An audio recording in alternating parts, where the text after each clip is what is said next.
The stars had never seen anything like the Velcron's sovereignty. For 10,000 years, they ruled the galaxy without question.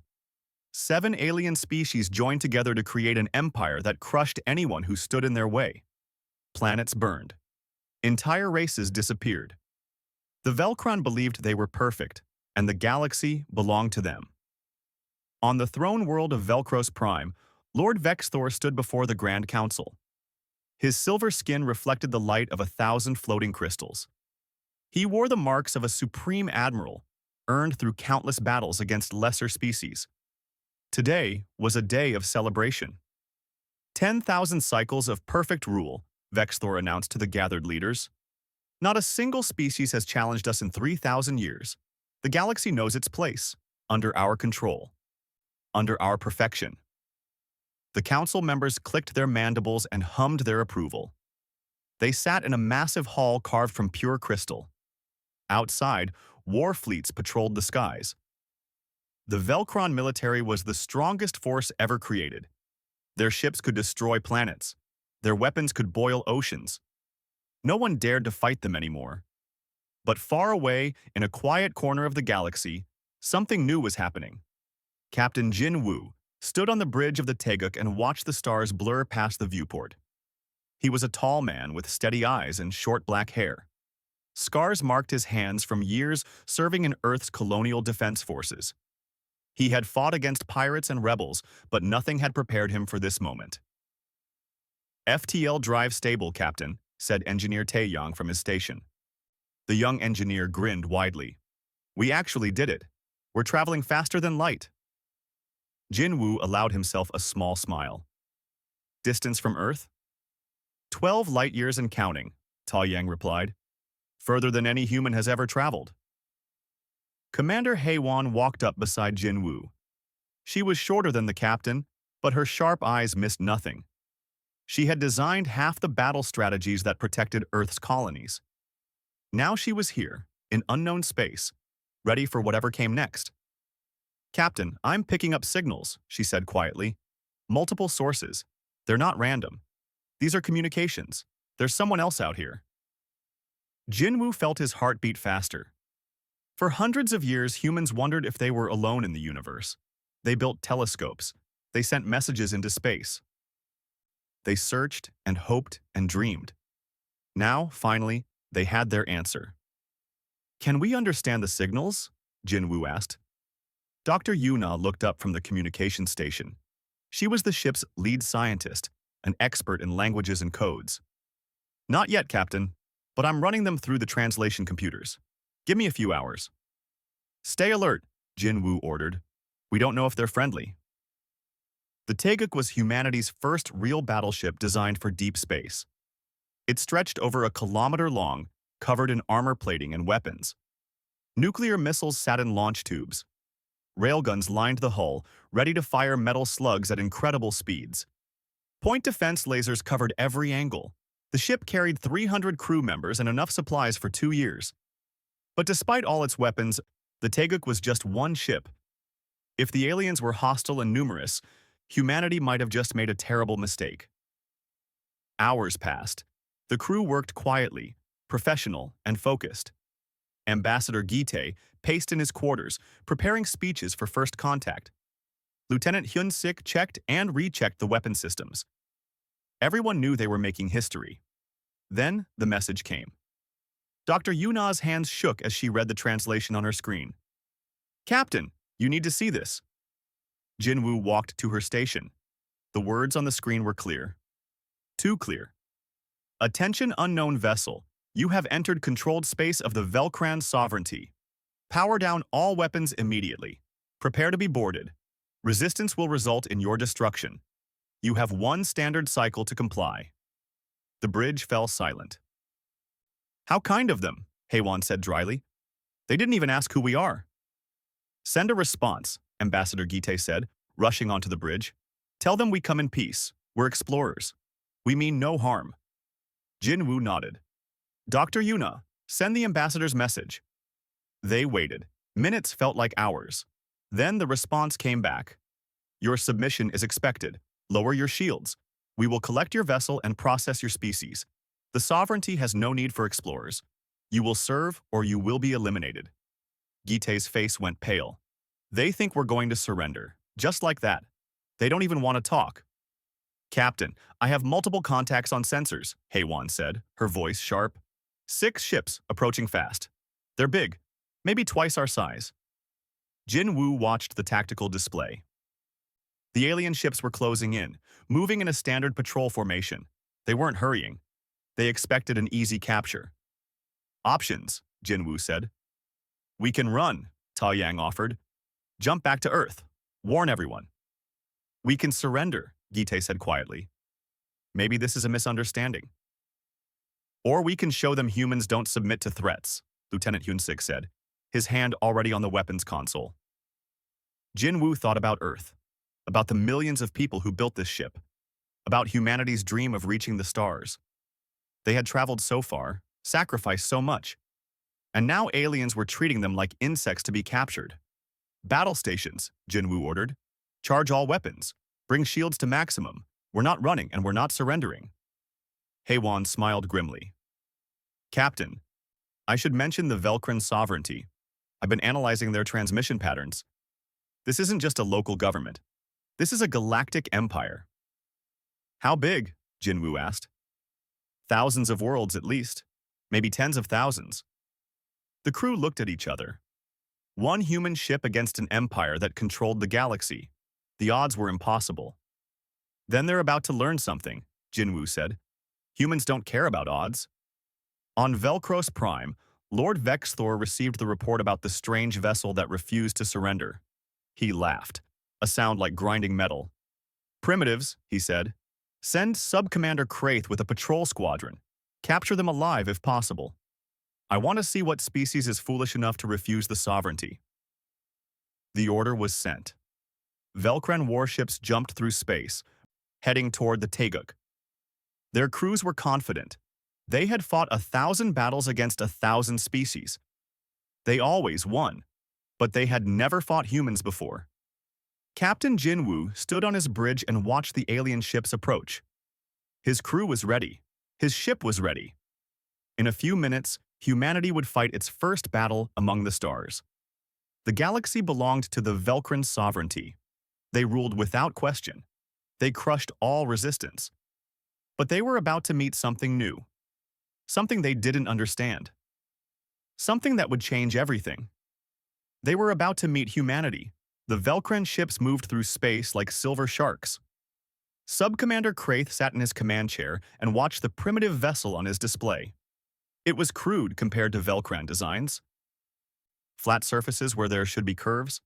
Strange weapons he didn't recognize. The ship looked like it was built by children playing with metal. They're holding position, his tactical officer reported. Weapons charged, shields active. Kraith's mouth parts twisted in what might have been a smile. They actually think they can fight us. How entertaining. Open a channel. The channel opened. Kraith spoke in the universal trade language. Primitive vessel, this is your final warning. Power down now or be destroyed. Your weapons cannot harm us. Your shields cannot protect you. Surrender. On the Taeguk's bridge, Captain Jin Woo listened to the translation. Ambassador Gite stood beside him, still hoping for peace. Let me try one more time, Gite pleaded. One more message, please. Jin Woo looked at the approaching ships.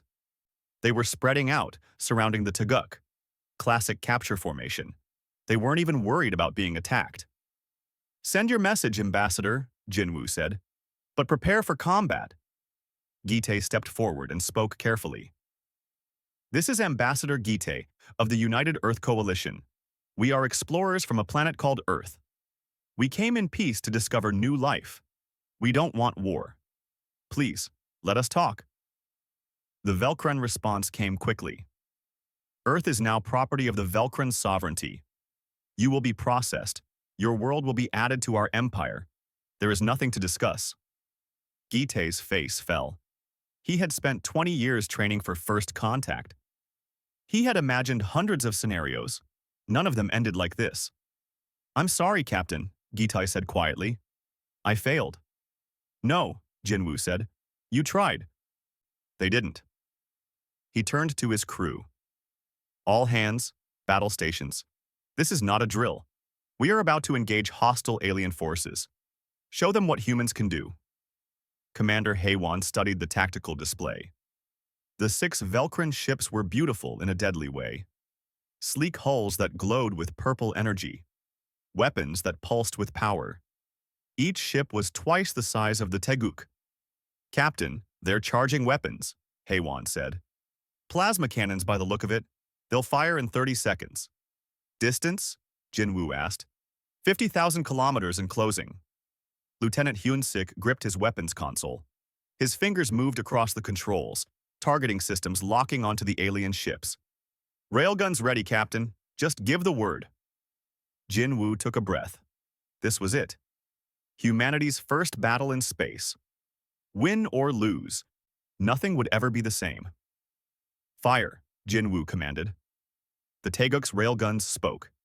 Metal slugs, each weighing several tons, accelerated down magnetic barrels at impossible speeds. No fire, no exhaust, just pure kinetic energy moving at a fraction of light speed. The slugs crossed 50,000 kilometers in seconds. The Velcran shields were designed to stop plasma weapons and energy beams. They had stopped every weapon used by every species for thousands of years. The shields were perfect, but they had never faced solid projectiles moving that fast. The first slug hit Kraith's ship. The shield flickered, tried to disperse the impact, and failed. The slug punched through the hull like paper. It traveled through 3 decks before the ship's interior structure finally stopped it. Atmosphere vented into space. Crew members died instantly. What? Kraith began. Then another slug hit. And another. The Teguk fired all its railguns at once. 20 barrels sent death across the void. The Velcran ships, so confident seconds ago, suddenly found themselves in a battle they didn't understand. 2 ships exploded immediately, their power cores breached by the kinetic impacts. A third ship spun wildly, its engines destroyed. The remaining 3 ships tried to return fire, but their weapons officer were in shock. Return fire, Kraith screamed. Kill them! Purple plasma bolts lanced through space toward the Teguk. The human ship's shields absorbed the first volley. The energy barriers flickered but held. Earth's scientists had studied every form of radiation and energy. They built their shields to handle it all. Shields at 80%, Engineer Tae-yang reported. Those plasma weapons pack a punch, but we're good. Fire again, Jinwoo ordered. The railguns fired. More slugs crossed the distance. A 4th Velcran ship took a hit to its bridge. The entire command structure was erased in a single impact. The ship drifted, powerless. They're breaking formation, Haywan said with surprise. They're running. She was right. The 2 remaining Velcran ships turned and accelerated away, jumping into faster-than-light travel within seconds. They left their damaged comrades behind. The bridge of the Teguk was silent. Everyone stared at the tactical display. 4 alien warships destroyed or disabled. 2 fled. The battle had lasted less than 5 minutes. Did we just win? Tae-yang asked quietly. Damage report, Jinwoo said, ignoring the question. Shields down to 70%. Minor damage to forward sections from plasma impacts. No casualties. Captain, we won. We actually won. Lieutenant Hyun-sik let out a breath he didn't know he was holding. Those ships were twice our size. They should have destroyed us. Commander Haywan shook her head. They were designed to fight other energy weapon ships. They've probably never faced kinetic weapons before. Their tactics, their shields, everything was built around the wrong assumptions. Dr. Yuna was recording everything. Captain, I'm picking up transmissions from the damaged ships, distress calls. They're broadcasting to the entire sector. What are they saying? Jinwoo asked. Yuna listened, her translation computer working quickly. Her face went pale. They're calling us monsters. Saying we have impossible weapons. They're warning every Velcran ship in the area about us. Gite walked to the center of the bridge. Captain, we need to make a decision. We just attacked ships from a galactic empire. They'll send more, many more. We defended ourselves, Hyun-sik argued. They threatened us. They fired first. That won't matter to them, Gite said. We need to go home. Warn Earth. Prepare for what's coming. Jinwoo looked at the disabled alien ships floating in space.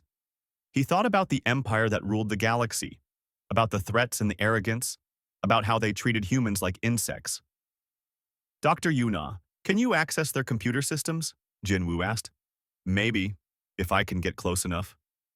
Do it. I want to know everything about the Velcran sovereignty, their strength, their territory, their weaknesses, everything. Captain, that will take time, Hawan warned. The ships that escaped will report back. We might have more enemies coming soon.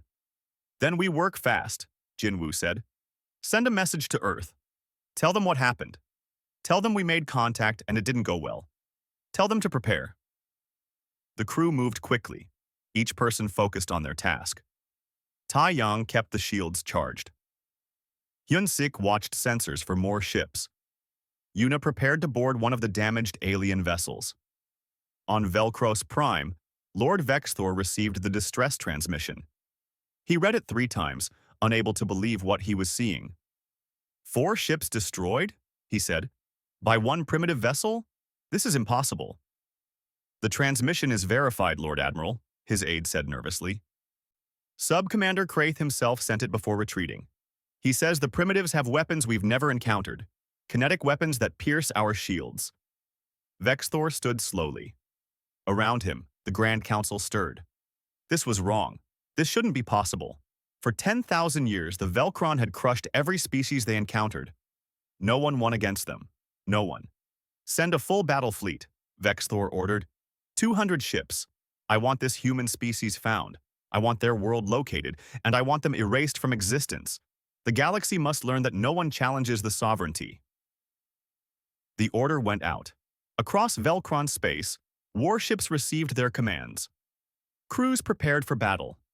Weapons were charged. In shipyards, more vessels were built. The Velcron sovereignty was going to war, and far away, on a small ship called the Taeguk, Captain Jinwoo and his crew prepared for what was coming. They had won the first battle, but they all knew the truth. The war had just begun. News of the human victory spread through the galaxy like fire. Slave species whispered about it in hidden corners. Oppressed worlds shared the story in secret. The Velcran had been beaten. It seemed impossible, but the reports were clear. One human ship destroyed 4 Velcran warships. On a mining colony in the outer reach, workers stopped their labor to listen. On a conquered world called Thelos, rebels shared the story and felt hope for the first time in generations. Across thousands of systems, beings who had given up on freedom started to believe again. But the Velcran were not sitting idle. Empress Zilmora watched the report from her throne chamber. She was ancient, even by Velcran standards. Her silver skin had darkened to deep gray over the centuries. She had ruled the sovereignty for 3,000 cycles. In all that time, no one had truly challenged her empire. This cannot stand, she said, her voice soft but deadly. If other species think they can resist us, everything will fall apart. The humans must be destroyed completely. Their world must burn. Lord Vexthor bowed before her. 200 ships are already moving to human territory, Empress. We will crush them. Good, Zilmora said. Make them an example. Let the galaxy remember what happens to those who defy us. Meanwhile, the Taeguk was heading back toward Earth. Dr. Yuna had spent days accessing the damaged Velcron computers. What she found was terrifying. Captain, you need to see this, she said. Her voice shaking. Jinwoo entered the science lab. Yuna had displays showing star maps, battle records, and historical files. All of it painted a dark picture. The Velcran sovereignty controls over 40,000 inhabited worlds, Yuna explained. They have millions of ships. Their empire stretches across half the galaxy, but that's not the worst part. Show me, Jinwoo said. Yuna pulled up old records. They didn't always rule this much territory. 3,000 years ago, there were dozens of other species with advanced civilizations. The Velcran systematically destroyed them all. Entire races extinct, billions dead. They didn't just conquer. They eliminated anyone who might threaten them. Jinwoo felt cold. And now they know about Earth. They'll come for us with everything they have, Yuna said. They can't let us survive. We proved their fleet can be beaten. The Taeguk arrived back in Earth's solar system 2 weeks after first contact. What Jinwoo saw gave him hope. 3 new battleships waited in orbit. The Gwangju, the Busan, and the Dokdo. Each one larger than the Taeguk, built with improved weapons and shields. Around them, dozens of smaller destroyers and frigates moved in patrol patterns. Orbital defense stations bristled with railguns. Admiral Sora was waiting for him. She was older than Jinwoo, a veteran of every major conflict Earth had faced. Her gray hair was tied back strictly. Her eyes were hard from decades of command. Captain Jinwoo, she said as they met in the briefing room, your report caused quite a reaction. Earth's governments finally started taking defense seriously. It's not enough, Jinwoo said bluntly. The Velcron are sending hundreds of ships, maybe thousands. They control half the galaxy. I know, Sora replied. I read Dr. Yuna's report, which is why we're not fighting a defensive war. We're taking the fight to them. Jinwoo blinked.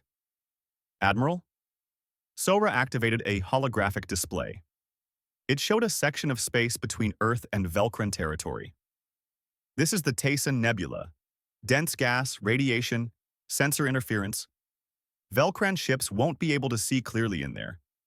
But our ships can use tight beam communications and short-range sensors. We can hide. We can ambush. Commander Haewon, who had joined them, leaned forward. Guerrilla warfare in space. Hit and run. Never give them a clear target. Exactly, Sora said. We can't match their numbers, but we don't have to. We make them afraid. We make them uncertain. We make every battle cost them more than they're willing to pay.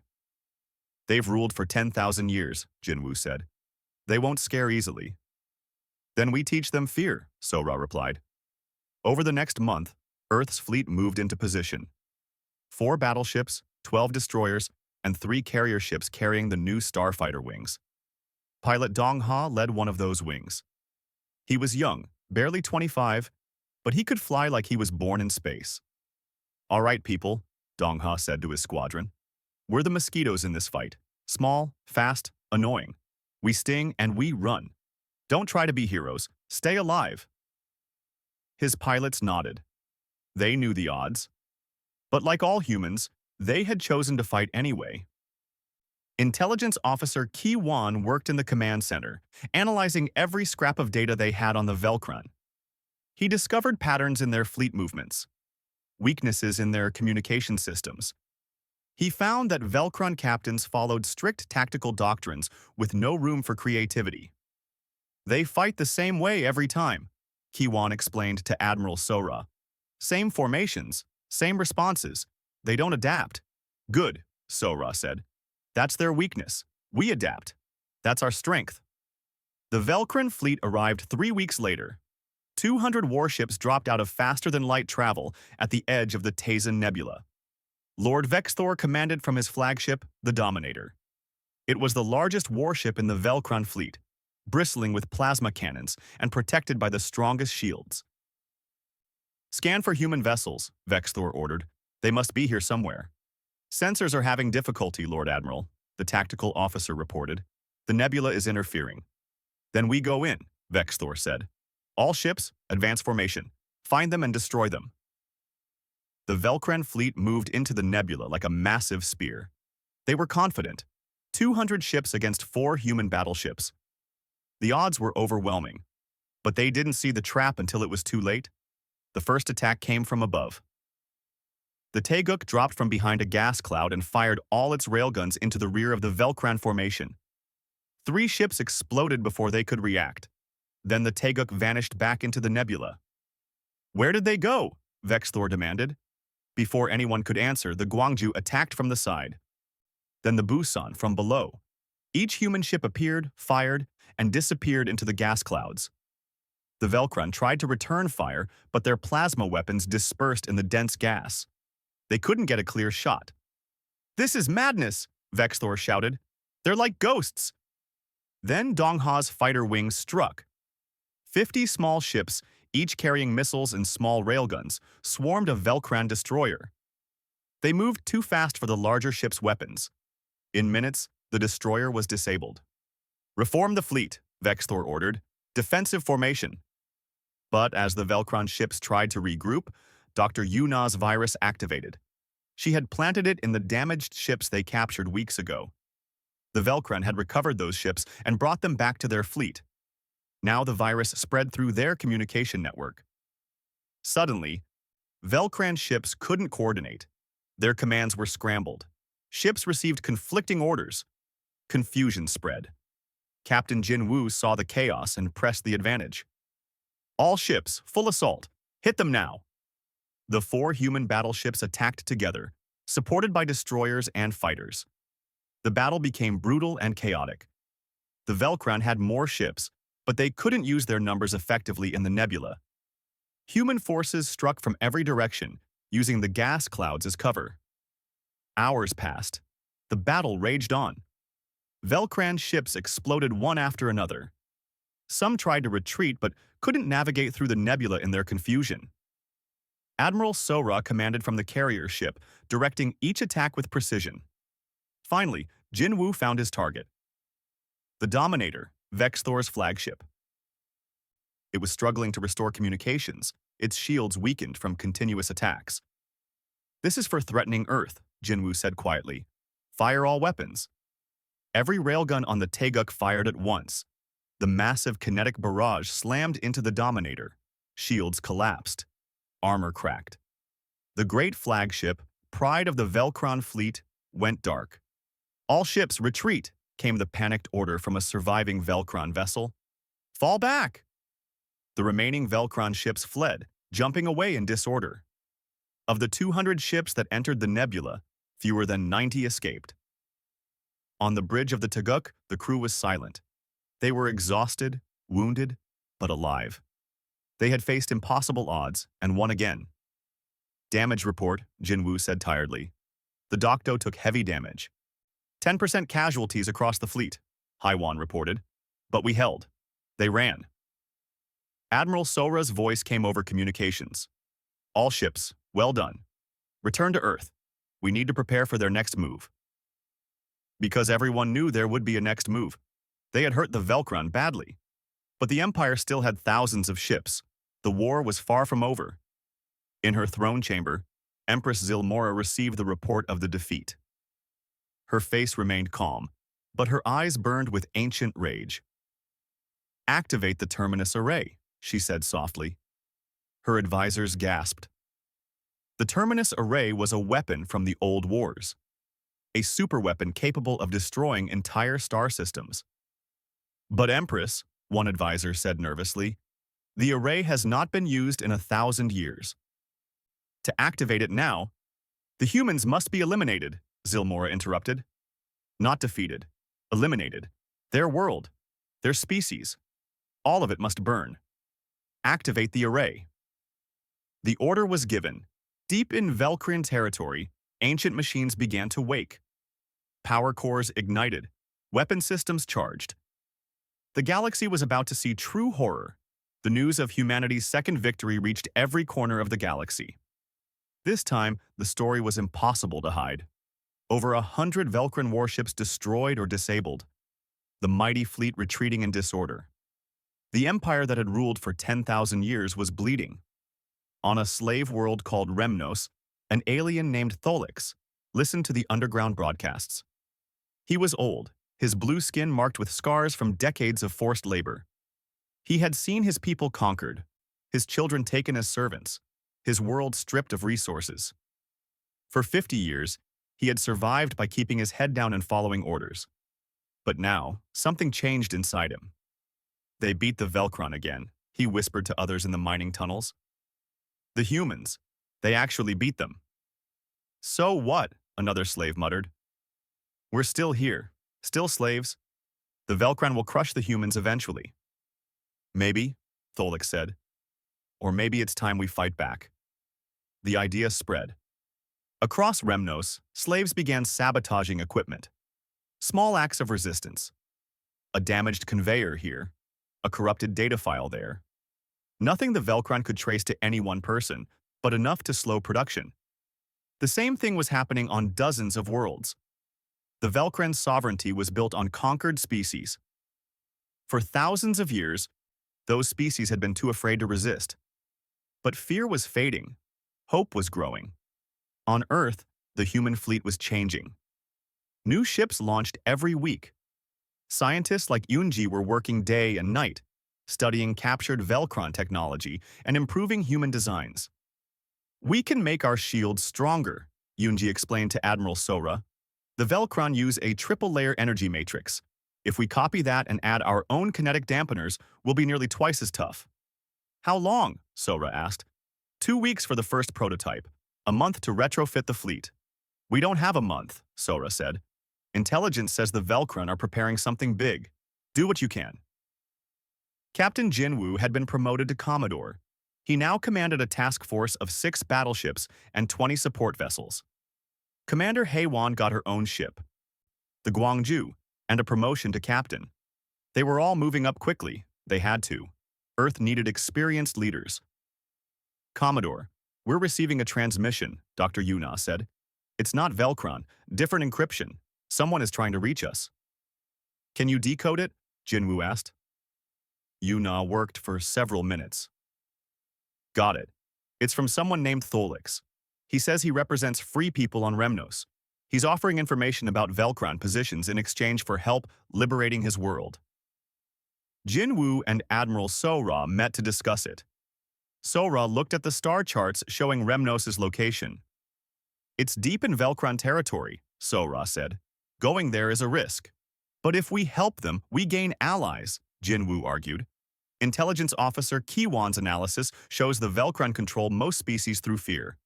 If we break that fear, their empire starts to crumble from the inside.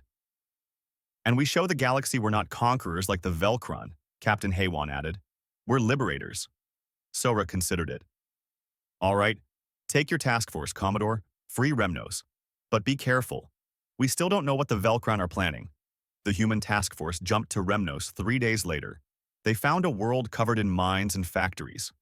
Velcron ships patrolled in orbit. The defenses weren't heavy. The Velcron never imagined anyone would try to free a slave world. "All ships battle formation," Jinwoo ordered. "Captain Haewon, take the Gwangju and the destroyers. Hit their orbital stations. We'll handle the patrol ships." The battle was quick and brutal. Human railguns shredded the surprised Velcron ships. Within an hour, the orbital space was clear. Marine Commander Jae-sung led ground forces down to the surface. Jae-sung was a mountain of a man, carrying heavy armor and a plasma rifle they had built from captured Velcron weapons. His Marines landed near the main slave camp and immediately engaged the guards. "Velcron forces on the surface. This is Commander Jae-sung of Earth. Surrender now or be destroyed. You've lost." The Velcron guards tried to fight. They didn't last long. Human Marines had trained for years in urban combat, jungle warfare, mountain fighting. The Velcron had spent generations fighting only from ships. On the ground, they were outmatched. Tholix met Jae-sung near the command center. The old alien stared at the human in wonder. "You actually came," Tholix said. "I sent the message hoping, but I didn't really believe." "We came," Jae-sung said simply. "Your people are free now, but you need to help us. We're fighting a war against the entire Velcron sovereignty. We need intelligence. We need allies." "You'll have them," Tholix promised. "There are hundreds of slave worlds, thousands of oppressed people. If you free us, we'll fight beside you." Over the next 2 months, the human fleet liberated 7 worlds. Each time, more species joined them. Each liberated world provided information about Velcron weaknesses, ship movements, supply lines, secret bases. Scientist Yunji worked with alien engineers, learning new technologies and sharing human innovations. The combined knowledge made everyone stronger. Human ships got better shields. Alien ships got railgun weapons. The coalition fleet grew more powerful. But so did the Velcron response. Intelligence Officer Ki-wan intercepted a transmission that made his blood run cold. He immediately called an emergency meeting with Admiral Sora and Commodore Jinwoo. "The Velcron are activating something called the Terminus Array," Kiwan said, pulling up ancient records they had captured. It's a superweapon from the old wars. It can destroy entire star systems by causing stars to go supernova. Where is it? Sora demanded. The Velcron throne world, Velcros Prime. And according to this transmission, they're targeting Earth. The room went silent. How long until it's ready? Jinwoo asked. 2 weeks, maybe 3. The weapon hasn't been used in 1,000 years. They're still charging the power systems. Sora stood up. Then we attack Velcros Prime. We destroy the array before they can use it. That's suicide, Heywan said. The throne world is the most defended place in the galaxy. There will be thousands of ships protecting it. Then we bring thousands of ships to attack it, Sora replied. She looked at Thalix, who was now serving as liaison to the free worlds. Can your people fight? Thalix nodded slowly. If you're going to attack Velcros Prime, every free species will join you. This is what we've dreamed of for generations, a chance to strike back at the heart of the Empire. Then we gather our forces, Sora said. Every ship, every fighter, every soldier. We end this war now, one way or another. General Hyarin coordinated the massive effort from Earth. Ships came from every liberated world. Remnos sent mining vessels converted to carriers. Thalos sent their old warships that had been hidden for decades. Humans provided weapons and expertise. Within a week, a fleet assembled like the galaxy had never seen. 12 human battleships, 30 destroyers, 5 carriers, and over 200 ships from allied species. It wasn't as large as the Velcron fleet, but it was enough. It had to be. Commodore Jinwoo stood on the bridge of the Teguk and looked at the massive fleet on his displays. Beside him, Captain Heywan commanded the Guangzhou. Pilot Dongha led fighter wings from 3 different species. Engineer Taeyang had worked with alien engineers to upgrade every system on the Teguk. This is it, Jinwoo said quietly. Everything we fought for comes down to this battle. Then let's make it count, Haiwan replied. The combined fleet jumped to Velcros Prime. What they found waiting was terrifying. The Velcran had gathered their entire home fleet. Over 3,000 warships surrounded the throne world. Orbital defense stations covered every approach. The planet itself glowed with shield generators. And in orbit, massive and ancient, was the Terminus Array. It looked like a ring of metal and crystal, kilometers across, pulsing with deadly energy. At its center, a focused beam pointed toward distant stars, pointed toward Earth. Lord Vexthor commanded the defense from a new flagship. His face appeared on every screen. You dare attack the throne world, he said. You will all die here. Every single one of you. The sovereignty cannot fall.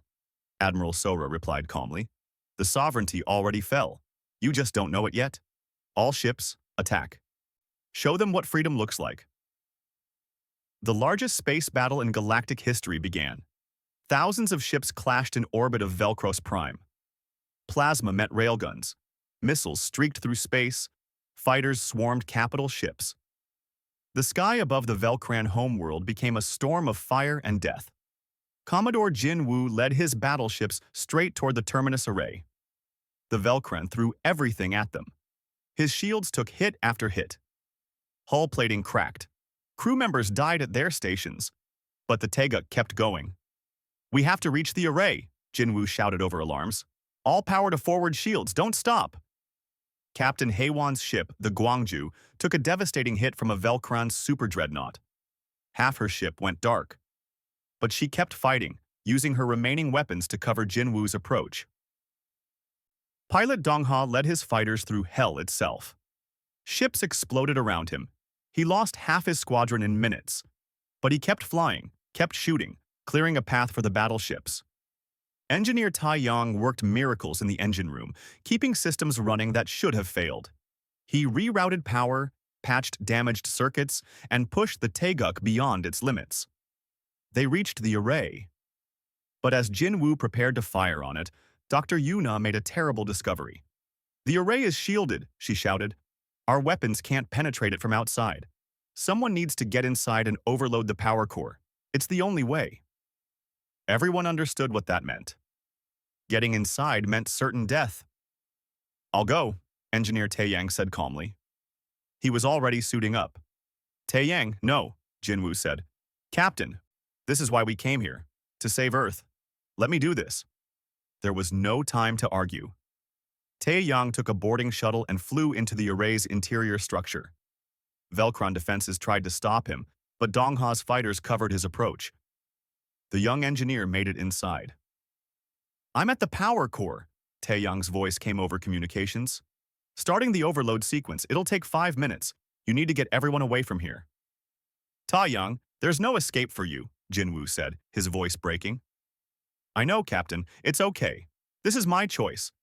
Tell my family I was proud to serve. Tell them I helped save Earth. Jinwoo couldn't speak. He just nodded, tears on his face. All ships, retreat, Admiral Sora ordered. Get out of range now. The combined fleet pulled back, still fighting the Velcran forces. In the array's core, Taeyang worked quickly, his hands steady, even as he knew what was coming. He thought about Earth, about his family, about the stars humanity had dreamed of reaching for so long. Overload in 30 seconds, he said calmly. 20. 10. He closed his eyes. The terminus array exploded in a burst of light that could be seen across the sector. The explosion consumed the weapon, parts of the Velcron fleet nearby, and a section of Velcros Prime's orbital structures. The throne world shook with the impact. Engineer Taeyang was gone, but Earth was saved. The explosion of the terminus array changed everything. The massive blast had destroyed not just the ancient weapon, but also damaged Velcros Prime's orbital defenses and eliminated dozens of Velcran warships caught in the blast radius. The throne world, untouched for 10,000 years, now burned. Commodore Jinwoo watched from the Taeguk's bridge. His eyes were red. Engineer Taeyang's last words still echoed in his mind. The young man had sacrificed himself to save Earth. To save everyone. Captain, the Velcran fleet is in disarray, reported the tactical officer. They're not coordinating. Some ships are retreating. Admiral Sora's voice came over the communications. All ships, press the attack. We break them now or never. For everyone who died. For everyone who was enslaved. End this. The combined fleet of humans and freed species surged forward. They had lost hundreds of ships, thousands of brave souls. But they kept fighting. Captain Haewon, her ship barely functioning, still fired every working weapon she had. Pilot Dongha, flying on emergency reserves, led his remaining fighters in one final push. Lord Vexthor watched his fleet crumble from his command ship. For the first time in his long life, he felt something he never experienced before. Fear. All ships, defensive formation, he ordered. But his commands went unheard. Ships fled. Captains made their own decisions. The perfect discipline of the Velcran military was breaking apart. A transmission came through. It was from Empress Zilmora herself, deep in her palace on Velcros Prime. Vexthor, her ancient voice said, the array is destroyed. The humans have won. Surrender. Save what's left of our people. Empress, we can still... No, we cannot. I was wrong. 10,000 years made us arrogant. We forgot that strength alone does not ensure survival. Surrender, Vexthor. That is my final command. Lord Vexthor closed his eyes. Then he opened a channel to all ships, including the human fleet. This is Lord Vexthor of the Velcran sovereignty. We... Surrender. Ceasefire. The war is over. Silence fell across the battlefield. Ships stopped firing. For a moment, no one moved. No one believed it. Then, slowly, the reality sank in. The Velcran sovereignty, the empire that ruled the galaxy for 10,000 years, had fallen. On the Taeguk's bridge, Jinwoo slumped in his chair. Around him, his crew broke down crying. Some from relief, some from grief, some from exhaustion. They had survived. All ships, cease fire, Admiral Sora ordered. Medical teams, begin rescue operations. Collect survivors. Human, Velcran, everyone. The killing is over. The next days were chaotic. The Velcran home fleet surrendered formally. Empress Zilmora appeared before the coalition leaders via hologram. She looked old and tired. "I ruled this galaxy for 3,000 cycles," she said. "I believed we were bringing order. Instead, we brought only suffering. The humans showed us the truth. Power without justice is tyranny. You have won. Do with us what you will." Admiral Sora stood before the ancient empress. She thought about revenge, about punishing those who caused so much pain, but she also thought about what humanity had fought for. Not conquest, freedom. "The Velcron military will be dismantled," Sora said firmly. "Your weapons will be destroyed. Your worlds will be monitored. But we will not become what you were. We won't rule through fear. The galaxy needs a new path." Tholek stepped forward, representing the freed species. "We propose a coalition, free worlds governing themselves, working together, with humans as founding members, but not rulers, equals.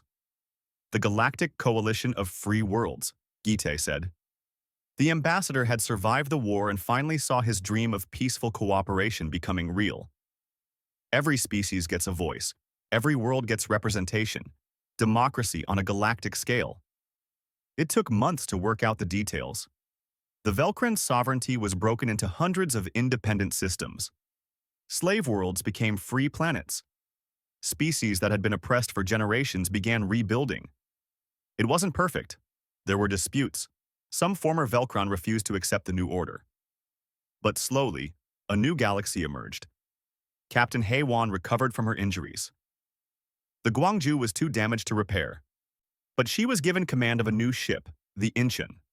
She was promoted to admiral, helping to train the new coalition fleet. Different species serving together on mixed crews, learning from each other.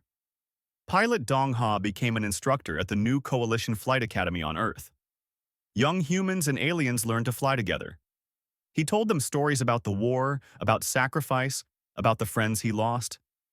He made sure they understood that freedom came at a cost. Intelligence Officer Kiwan worked with former Velcron scientists to preserve galactic history. They documented everything. The truth of what the Velcron did. The species they destroyed. The cultures erased. He wanted to make sure no one ever forgot. History remembered, so it would never repeat. Scientist Yunji led research teams combining human and alien technology. New medicines, better ships, cleaner energy. The cooperation between species created advances neither could have achieved alone. Commander Jae Sung helped train planetary defense forces. He made sure every freed world could protect itself. Never again would species be defenseless against conquerors. Commodore Jin Woo was offered a promotion. The coalition wanted him to be their first supreme commander. But he hesitated. "I'm a ship captain," he told Admiral Sora. "I'm not a politician or a diplomat." "That's exactly why you should take it," Sora replied. "We don't need politicians leading the military. We need people who understand sacrifice, who understand what it means to serve something greater than themselves." Jin Woo thought about Engineer Taeyang, about all the crew members he had lost, about the responsibility that came with their sacrifice. "All right," he said. "I'll do it, but I want to keep the Taeguk. That ship brought us to the stars. It should remain active." "The Taeguk will be the coalition flagship," Sora agreed, "a symbol of where we came from, what we fought for." 1 year after the fall of Velcros Prime, a ceremony was held in Earth's orbit. Representatives from 200 worlds gathered. The Galactic Coalition of Free Worlds was officially founded. Jin Woo stood before them in his new uniform, now officially Supreme Commander of Coalition Forces. "We gather here to remember," Jin Woo said, "to honor those who fell, to celebrate those who survived. 1 year ago, humans entered the stars and found an empire that threatened everything we held dear. We could have run. We could have hidden. Instead, we fought. Not because we wanted war, but because we refused to be slaves." He paused, looking at the diverse crowd. Humans, Remnos people, Thelos warriors, even some Velcron who had joined the coalition. "We didn't just defeat the Velcron sovereignty. We offered something better: freedom, choice, cooperation. The galaxy will never return to what it was. There will be challenges ahead, disputes, problems, but we will face them together as equals." A memorial station was built near Earth. On it, the names of every person who died in the war were carved in stone from hundreds of worlds. At the center, a statue showed Engineer Tae Young at his station, hands on the controls, face calm. Below it, an inscription. They gave everything so others could be free. We remember. We honor. We continue their work. Captain Gite became Earth's ambassador to the coalition. He traveled between worlds, building relationships, solving problems. His dream of peaceful first contact had become something greater. Not just contact, but unity. Dr. Yuna ran the translation and communication centers. She helped different species understand each other. Language barriers fell, cultural exchanges began. The galaxy was talking like never before. On a small planet called Remnos, Tholix watched children playing. Human children, Remnos children, other species children, all together, all free. He was old now, even older than when the humans first came, but he smiled. We lived to see it, he said to his granddaughter. Freedom, real freedom. Tell me again about the humans, she asked. About how they saved us. They didn't just save us, Tholix said. They showed us we could save ourselves. They proved that empires fall, that tyrants lose, that even after 10,000 years of darkness, dawn can come.